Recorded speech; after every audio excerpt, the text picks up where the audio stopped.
Wait a minute. Don't you do it, Pitbull Cruz. Damn it, don't you do it. Listen to me. Listen to me, Pitbull Cruz. Don't chase Gervonta Tank Davis. Don't do it. You don't need to do it. Listen to me. Sean Gibbons, Manny Pacquiao Promotions. You already know that Pitbull Cruz is signed to Manny Pacquiao Promotions.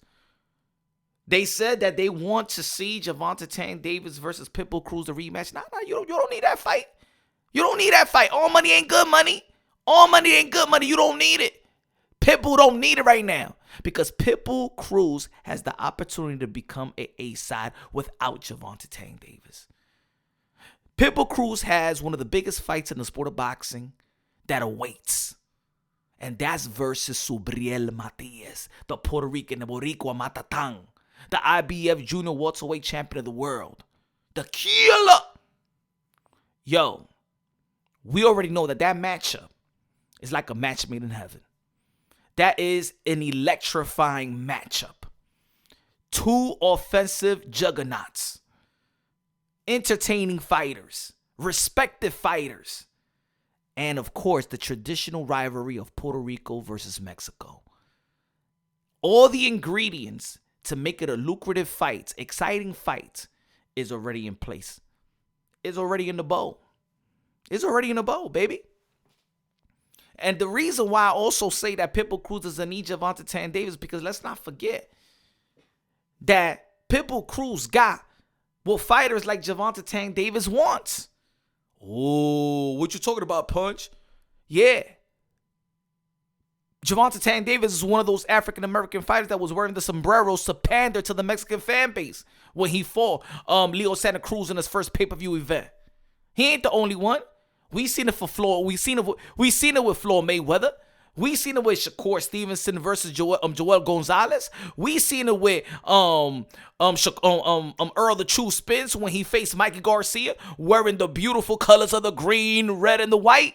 We seen it with Montana Love. We see people pandering to the Mexican fan base because you know that it's one of the most lucrative fan base of all of boxing, and especially in this side of the pond, it's probably the most lucrative one.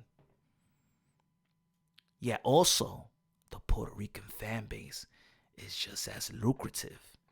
Even though that the Puerto Rican fan base haven't roared like it used to with the Codos and the Trinidad and stuff like that. Because, of course, the Puerto Rican fan base been waiting for a guy like Subriel Matias, right? And shout out to Amanda Serrano because she been holding the Puerto Rican fan base down, right? The island of Puerto Rico.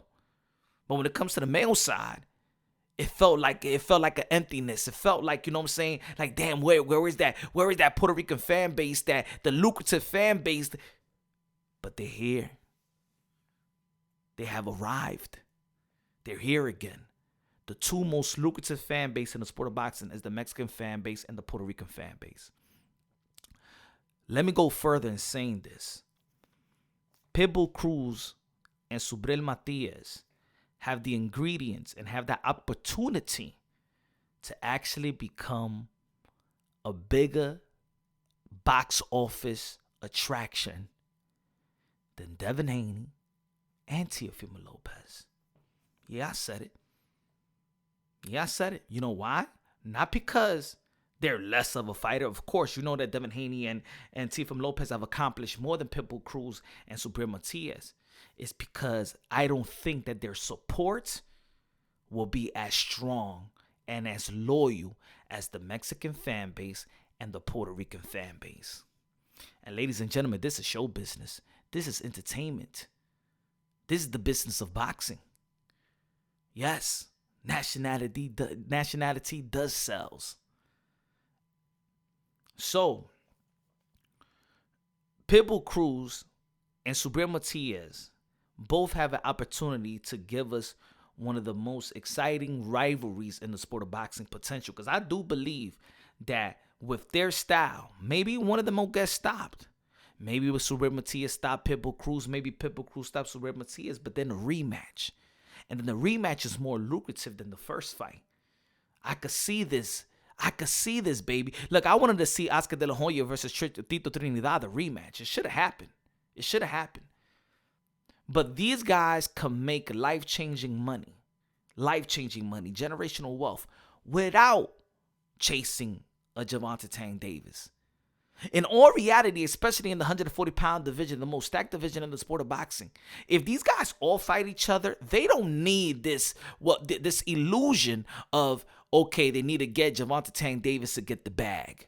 No. The beauty of carving your own legacy is right there.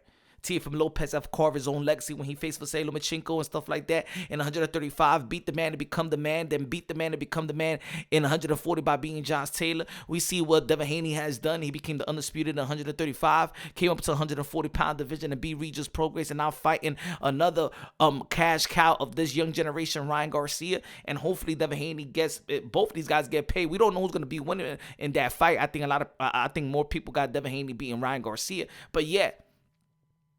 They carving their own legacy.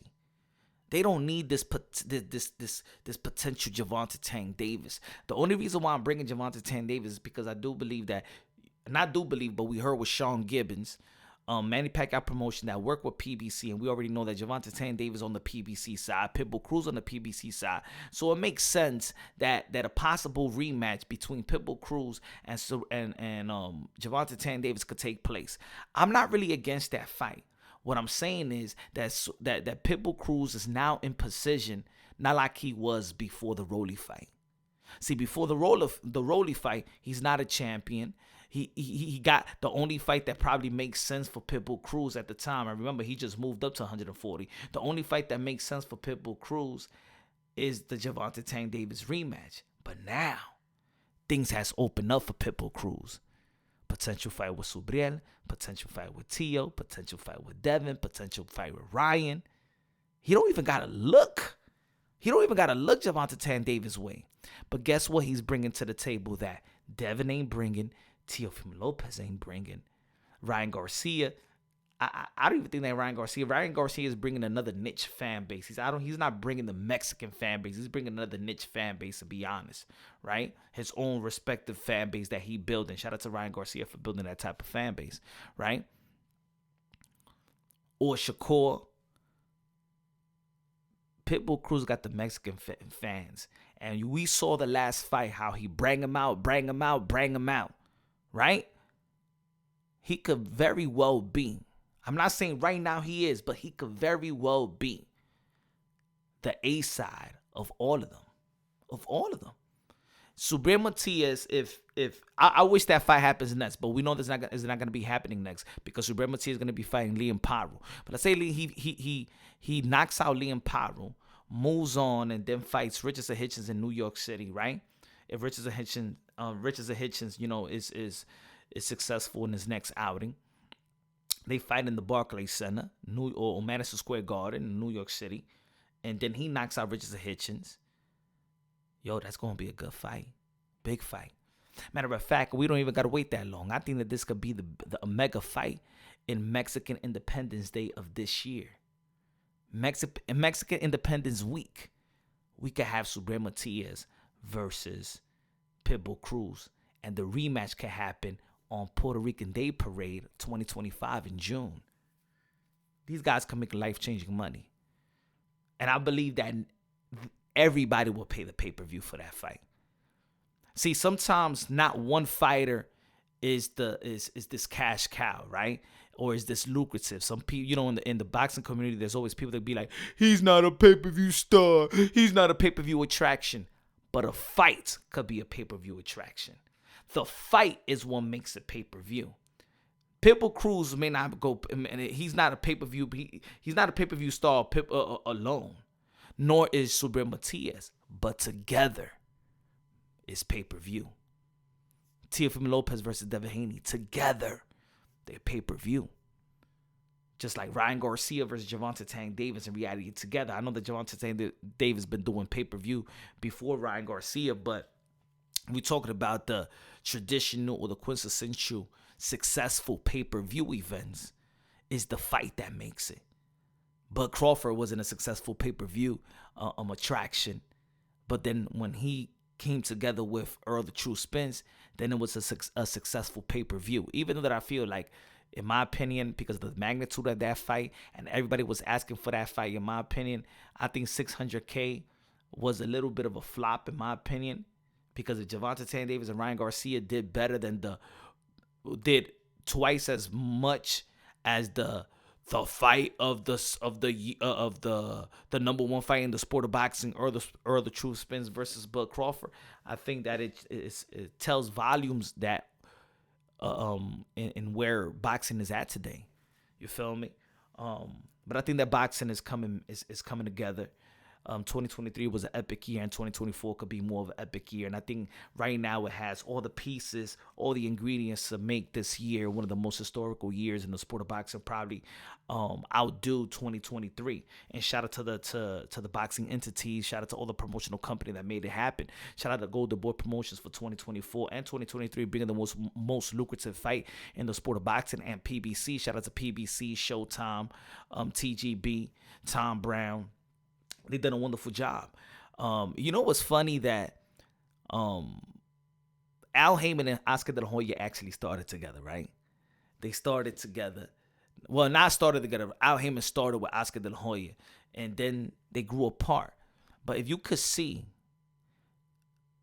Golden Boy Promotion and Al Heyman, they just make lucrative fights. Their partnership actually makes more sense. Look at last year. The most lucrative fight was Ryan Garcia versus Gervonta Tank Davis. And this year is Canelo Alvarez versus Jaime Munguia. I think these guys got to stop being at odds and stop having this little grudge, in the public. I'm not going to say Al Heyman, because Al Heyman doesn't show his face. But, of course, it's highly documented that these guys really don't like each other, right? And Leonard Ellaby, I think he speaks for Al Heyman and like a mouthpiece. And he expresses displeasure of Oscar De La Hoya. But I think that these guys just make magic when they actually do business with each other.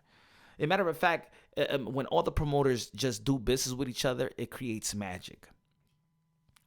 But when it comes to Subriel Matias and Pitbull Cruz, they could create their own magic. They could create their own bag. They could create their own legacy. They could create their own rivalry. I'm talking about legacy. Legacy.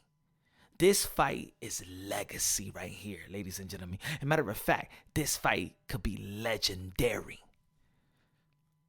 Because of the style, because of the momentum, because of the illusion. Remember, I always say that if you follow the channel, Punch Drunk Boxing on YouTube, I always been talking about this for years, that what boxing has lost is capturing the imaginations and the emotions of the boxing fans, right?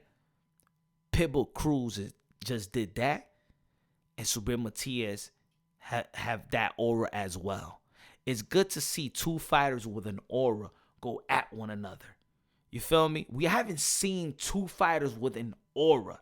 Like, we may see one fighter with an aura and we see another fighter with some good skills, but look like he could be beatable, right?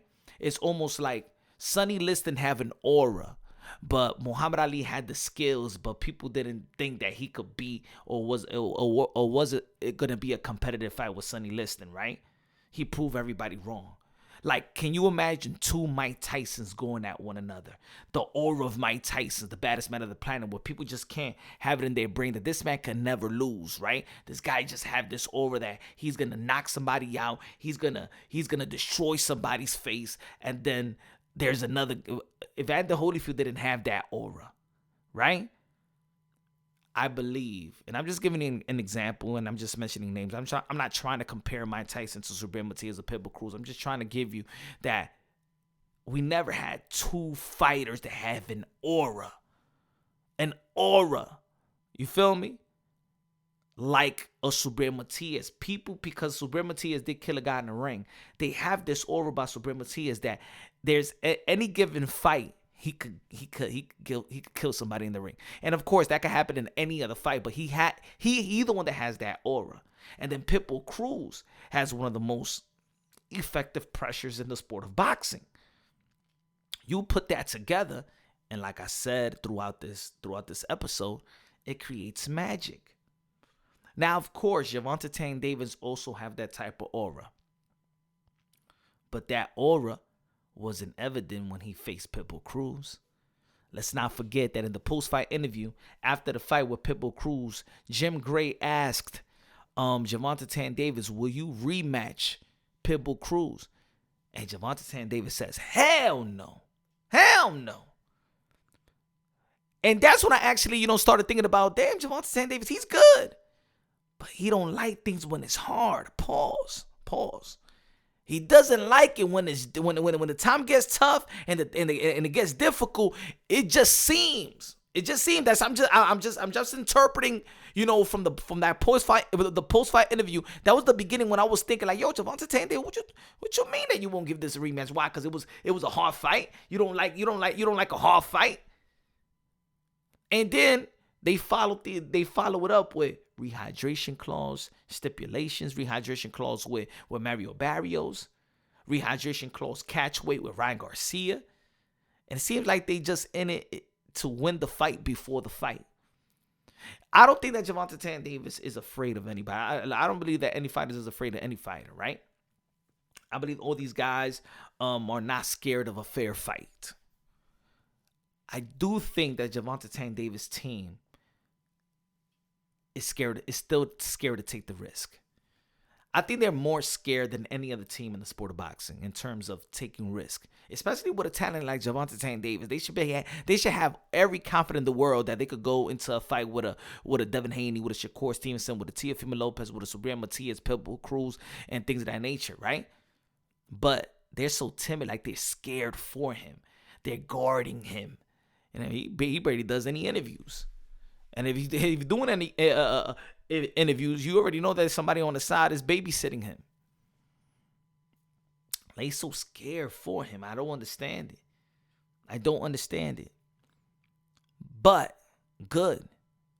If you don't want to be in the mix of legacy, now he's in the mix of being one of the most exciting fighters in the sport of boxing. He's in the mix of having one of the best skill sets in the sport of boxing. I'm not going to take that away from Gervonta Tank Davis. As a matter of fact, I'm a fan of his skill set. I'm always going to see a Gervonta Tank Davis fight. I'm just not going to assess him with the other fighters that's daring to be great, that really truly wants to be in the pound for pound list, that truly wants to accomplish greatness and really approach this their career with legacy reigning supreme.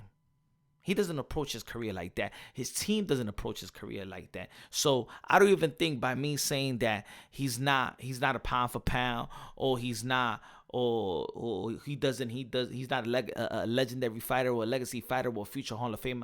I don't think they should care if a person like me make that type of assessment, because they're all about what makes sense for them. What putting butts in the seats. They're there for the money. They're here for the purse, not here to be great. If Gervonta Tank Davis wanted to be great, he would have fought Vasily Lomachenko way before Teofimo Lopez would have fought him. He would have gone after already a Teo. He would have gone after Devin Haney. He would have gone after even a George Kambosos. When George Kambosos defeated Teofimo Lopez, he should have just gone for George Kambosos. He would have been fighting, instead of fighting Frank Martin next, he would be fighting Shakur Stevenson, the 3-division world champion. Pitbull Cruz and Subriel Matias could carve their own legacy. The more I'm talking about Pitbull Cruz is because he's the one that's actually in line to face Gervonta Tank Davis, a fight that I believe that Pitbull Cruz got in his pocket. Because I'm gonna say it like this: win, lose, or draw, even if Pitbull Cruz loses, I still have it in my mind that the way that he loses is gonna keep his stock up. If he loses. Is the reason why his stock didn't drop versus Gervonta Tank Davis, because, like I always say, everything is not about winning and losing, but it's how you win and how you lose. And the way that Pitbull Cruz lost, he lost with a good effort. And at the end of the day, boxing fans respect effort. The boxing fans don't like the fighters to cheat themselves out of effort, and the boxing fans identify when you really going for it, when you're really trying to win. Win, lose, or draw, the boxing fans will always, whether if they're a fan of yours or not, the boxing fans would identify when you actually trying to win the fight and not trying to shortchange yourself, shortchange the fans, cheat yourself from effort. I think the Pitbull Cruz is going to always have effort. Is the reason why there's people that didn't like the way that Jermell Charlo performed with Canelo Alvarez, right? It wasn't necessary that the issue for a lot of fans, it wasn't that he lost to Canelo Alvarez, it's because how he lost to Canelo Alvarez. Because they felt like the way that he approached that fight was way different. It was way different from the way he approaches his other fights and how he became undisputed.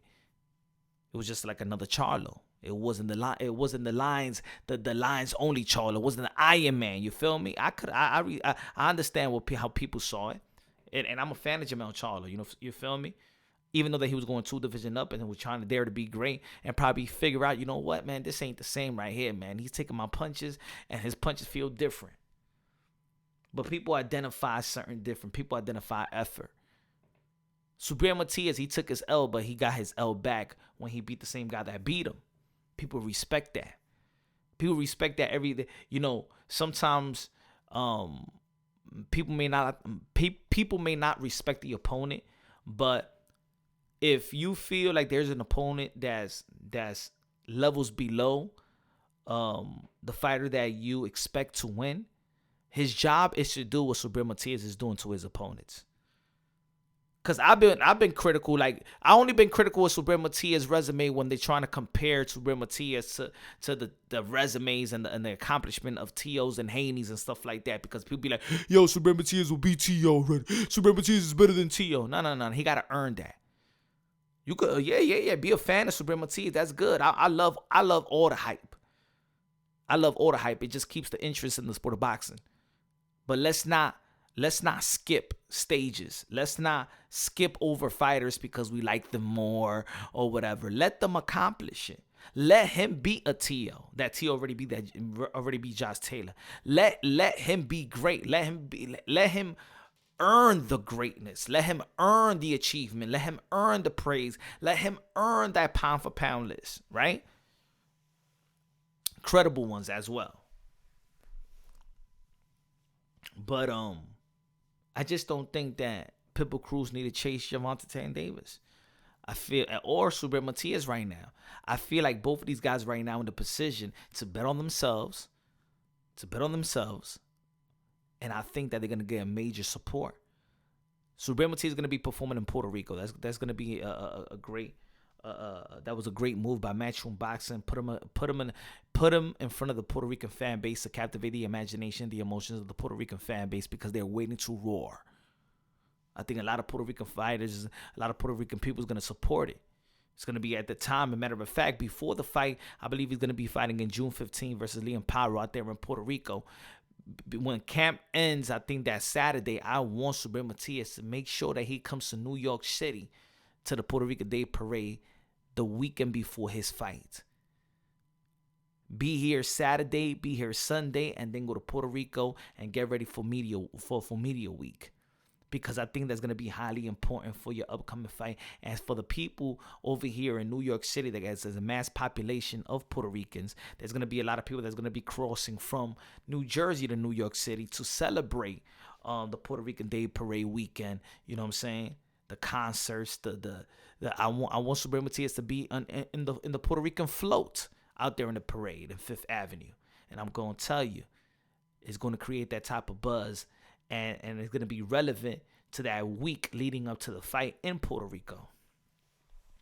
So, I just think that because of the fan base as well, as much as it is a Puerto Rican and Mexican rivalry, traditional rivalry, and the momentum of both fighters, hopefully the Subriel Matias does perform very, very well like he's been performing to keep that type of momentum and keep that type of aura leading to a potential fight with Pitbull Cruz. I think they're going to make a lot of money, and I think when they're done with each other, when they're done with each other fighting, right? If they fight 1 or 2 times and give us back spectacular performance by both men, win, lose, or draw. The guy, I'm telling you, if they fight 2 times and they give us, I'm talking about monumental, memorable fights. Action pack. If the other fighters don't live to their expectations in their next respective fights.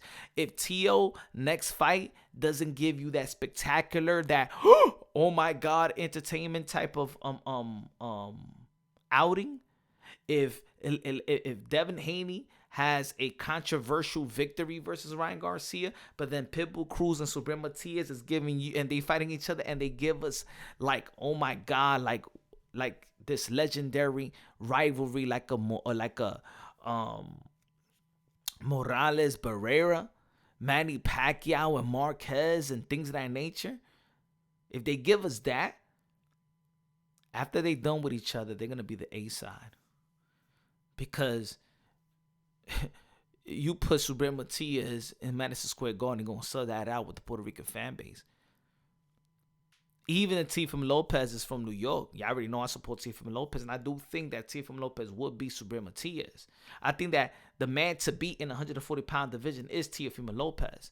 But also, Teofimo Lopez is Honduran, and it's not that the fan base is not as lucrative as the Puerto Rican fan base. Even though that Teofimo Lopez got a lot of Puerto Rican fans out here in New York City, right? And he's from New York.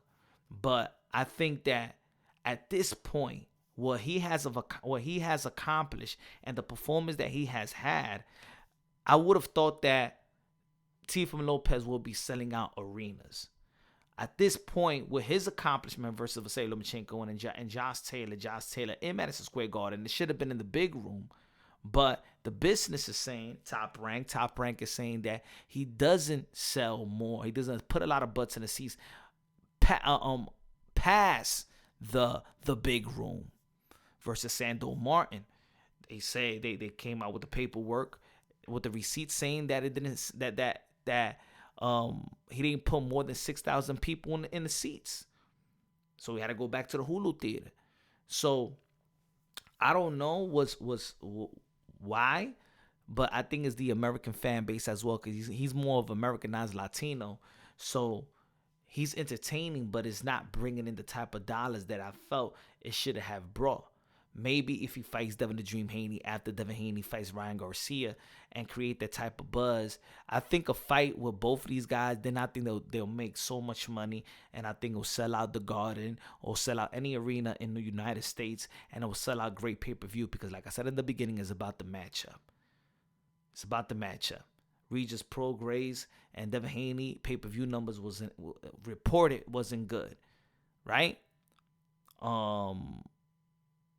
Ryan Garcia didn't have no pay-per-view versus Oscar Duarte Jr. because it's all about the matchup. Just like Subriel Matias versus Pitbull Cruz is all about the matchup.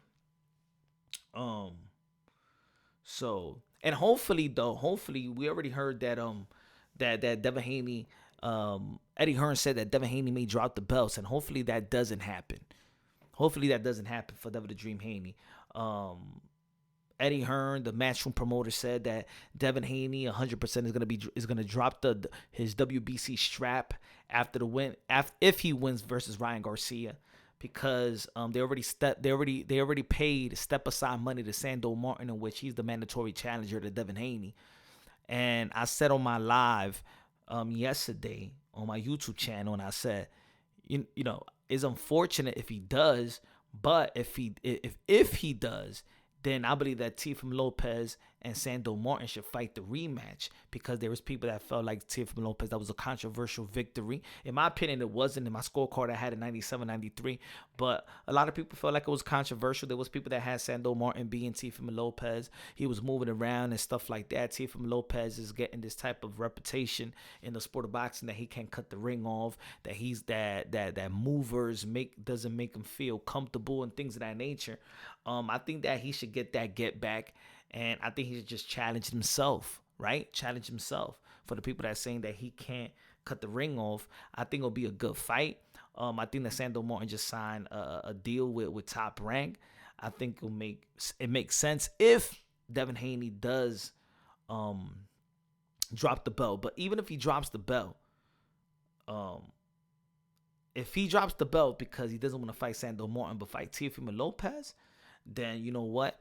I'm good with the Teofimo Lopez and Devin Haney fight, even if he loses the belt.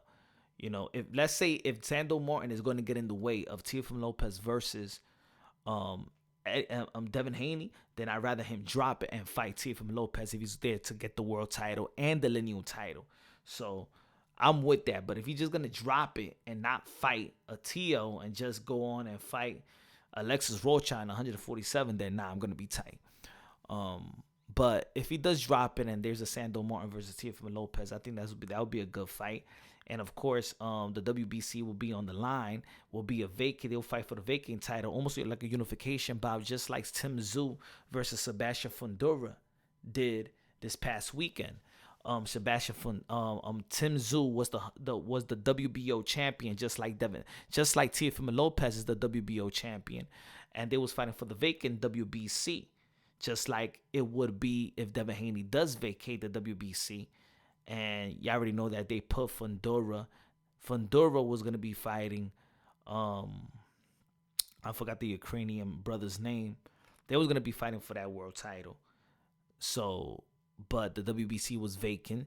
So they put the vacant WBC title on the line and the WBO strap of Tim Tszyu on the line. So we could see that, in the 140-pound division with Sandor Martin and Teofimo Lopez. I think that's another good idea. If Devin Haney drops the belt, but hopefully he doesn't, because the 140-pound division is one of the most stacked division in the sport of boxing. I think it's probably the stacked division in the sport of boxing, more lucrative division and more hype division in the sport of boxing. Even if I know we're talking about Gervonta Tank Davis as well, but even if Gervonta Tank Davis if his team has the courage to move him up to 140-pound division, or maybe he could go to 130 and probably fight the likes of, Naoya Inoue. Now, I was talking about that as well this week. That there was Leonard Ellaby, Mayweather Promotion CEO, had a recent interview, and he was saying that hypothetically, if Gervonta Tank Davis were to fight Naoya Inoue, the 4-division world champion, 2-division undisputed, that fight could hypothetically happen in 130, because they believe that Tank Davis is still small, that he can make 130 easy. So I say this, Naoya Inoue has been daring to be great. That's why he's the 4-division world champion. That's why he's my fighter of the year 2023. That's why he's pound for pound number 1 on my pound for pound list. If I see Naoya Inoue stop Louis Neri, which I think is going to happen, and it's going to be a challenge, because Louis Neri I don't think never been stopped, but if he does get stopped, and then moves up to the 126-pound division, because right now he's in 122. If he moves up to the 126-pound division and knocks out the likes of Brandon Figueroa or Ramirez, then I will believe that his power will carry until the 130-pound division, and then Gervonta Tank Davis will move down to the 130-pound division like he did with Leo Santa Cruz. Now, I brought up Leo Santa Cruz also because Leo Santa Cruz was also in the division that Naoya Inoue has been campaigning throughout his career. But Leo Santa Cruz, when he moved up, his power didn't transition up. And this is the reason why I feel like if Naoya Inoue's power doesn't transition up, then maybe it won't be smart for Naoya Inoue to fight Gervonta Tank Davis at 130. But if we see him move up to the 126 and knock out elite fighters, then I could believe that his power will carry to the 130-pound division, and I think that Naoya Inoue gets the benefit of the doubt from me because of the things that he has done already, legendary things that he has done in the sport of boxing. I think that he will go up there and give Gervonta Tank Davis probably his biggest challenge of thus far. So I think that would be a good fight if things happen the way that I just explained. I remember that fight with Leo Santa Cruz and Gervonta Tank Davis, and I think a lot of people can actually admit that Leo Santa Cruz was actually outboxing Gervonta Tank Davis, and the thing that separated Gervonta Tank Davis and Leo Santa Cruz is the power. We saw even the infamous uppercut that Gervonta Tank Davis landed. We saw that Leo Santa Cruz was landing 2 straight punches, 2 straight rights. And Tank was willing to take those punches he was willing to take it to give it. And I mean, that wasn't smart, because I know if Leo Santa Cruz had some power, I don't think that Gervonta Tank Davis would be fighting like that. I don't think that Gervonta Tank Davis would be just tell Ryan Garcia, yeah, let me get 2 left hooks so I could just land this punch. Nah, he wouldn't even done that with Rolly Romero. He would have never done that with Mario Barrios. He won't do it with Teofimo Lopez. He won't do that. But he knew that Leo Santa Cruz, when he was coming up the division, he wasn't translating into the power wasn't transitioning to the upper division. And once he got to the 130-pound division, it felt like pillows to Gervonta Tank Davis. But if you look at that fight, it seemed like Leo Santa Cruz was boxing better than Gervonta Tank Davis, and probably was winning in the scorecards prior to the knockout. Now, I believe that Naoya Inoue could do that and even more, because I do believe that Inoue is faster than Leo Santa Cruz. I think got more pop than Leo Santa Cruz. I think the footwork is better than Leo Santa Cruz. I think he's a better IQ fighter than Leo Santa Cruz. I think he's better than Leo Santa Cruz in every category, in my opinion. Now, of course, Leo Santa Cruz got balls of steels, and he got a huge heart.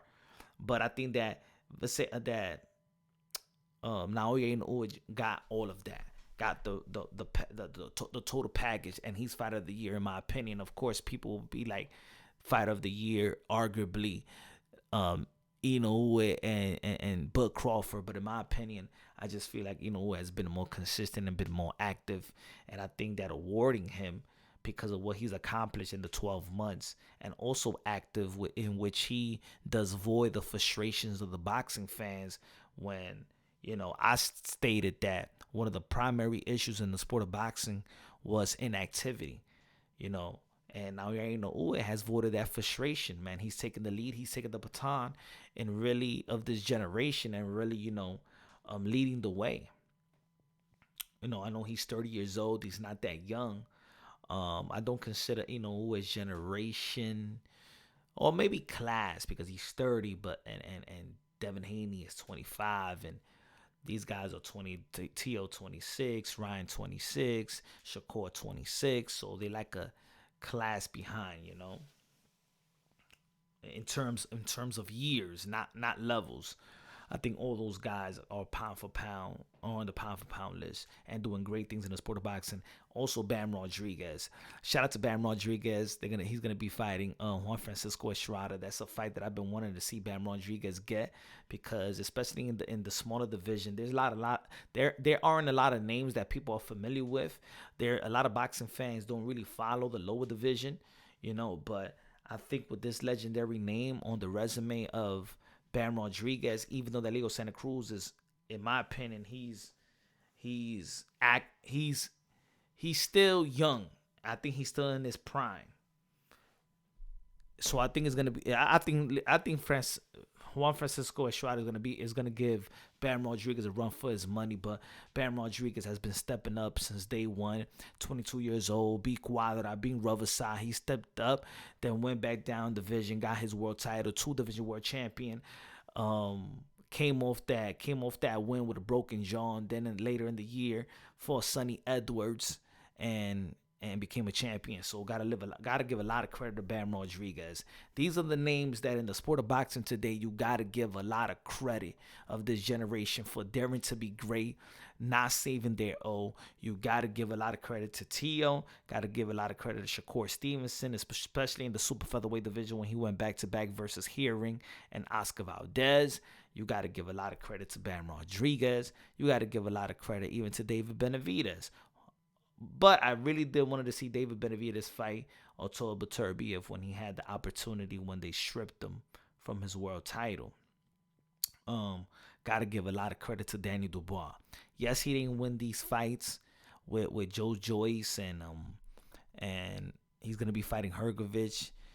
He didn't win the fight with Alexander Usyk, even though that I feel like he did knock out Usyk with a body shot. In my opinion, he should be the champion, but you got to give credit to all these guys. Devin Haney as well stepped up, and shout out to Bill Haney, done a wonderful job as a manager, giving us another great fight. Gave us Loma, Regis, and Ryan Garcia. You got to give a lot of credit to Devin Haney. His resume is looking very, very well at the age of 25. just like these other guys, just like Bam, just like Tio. It's the reason why Teofimo Lopez is two-time lineal, because he's beating the guy to be the guy. And 140-pound division, the division that we've been talking about this whole episode, you got to beat the. We got to keep the tradition alive. We got to keep the moral of the sport alive. And by keeping the moral of the sport alive is to acknowledge who's the man. Acknowledge the ring title since 1923, the lineal championship belt. That's the most prestige belt. So whoever beats Teofimo Lopez is the man at 140. That doesn't mean that Teofimo Lopez doesn't have unfinished business to do at 140. It's just saying that he's the top dog, and everybody should be striving to beat the top dog, to be the top dog. But again, I think that Pitbull Cruz and Gervonta Tank Davis can happen anytime, especially the way that Gervonta Tank Davis runs his career. You know, he don't care about legacy. So let's say if Pitbull Cruz loses to Matias and then he wants to fight the Pitbull Cruz because he want to get that get back, you can get that fight anytime. It's almost like the Sean Porter and Keith Thurman.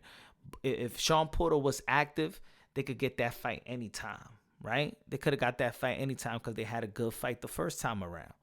I think that you got to give the opportunity. Just like Subriel Matias, I wanted Subriel Matias to get the opportunity to captivate the imaginations and the emotions of the Puerto Rican fan base, so he could be a household name, so he could be a lucrative fighter, not only a champion, but a lucrative fighter in which he has the potential to be the A side because of the beautiful fan base of the Puerto Rican fan base.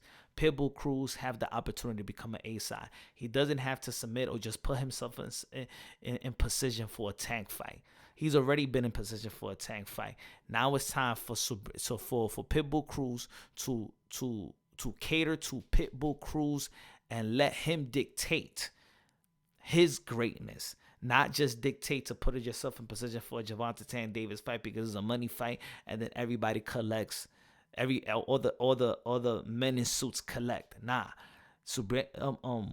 I'm sorry, but Pitbull Cruz have the opportunity to become an A side in one of the most rich times of his division. So give him the opportunity, let him fight Subriel Matias, and let's see what happens after that. Imagine if Pitbull Cruz beats Subriel Matias. Imagine if he beat the guy that people think that is a killer and could kill anybody in the ring and da-da-da-da. Imagine if he beats him. If he beats Subriel Matias, knowing how people like the hype, he'll unify, and how people respect Subriel Matias. If Pitbull Cruz beat Matias now, and the momentum that Matias is having, people be saying that Pitbull Cruz is the guy in their opinion. You know what I'm saying? It is what I mean. The fans is just fans have this emotional roller coaster with certain fighters, but when a fighter performs for the fans and then exciting, it doesn't matter. Like a Manny Pacquiao, it's almost like what Mike Tyson was saying about Manny Pacquiao and Floyd Mayweather. He was like, Manny Pacquiao was not better. I didn't say he's better than Floyd Mayweather, but he's more sensational. And for the fans do care about sensational. They do care about performance. They do care about that illusion. They do wanna be entertained. They wanna be at awe. And Pitbull Cruz and Matias of late has been doing that. So again, even Gervonta Tank Davis has been doing that as well. Yet it doesn't go for legacy. Or Subriel Matias versus Pitbull Cruz is a unification bout. It's a legacy fight, money fight, entertaining fight. It's just the perfect time to make that fight. Hopefully Subriel Matias, June 15th, beats Liam Pyro. I think he's gonna stop Liam Pyro, in my opinion. Even though that Liam Pyro has a great reputation in sparring all these guys out there in Cali and Vegas, but hey, Cambosa used to spar with Manny Pacquiao, still lost to Devin Haney. Amir Khan sparred with Bud Crawford, still lost to Kell Brook.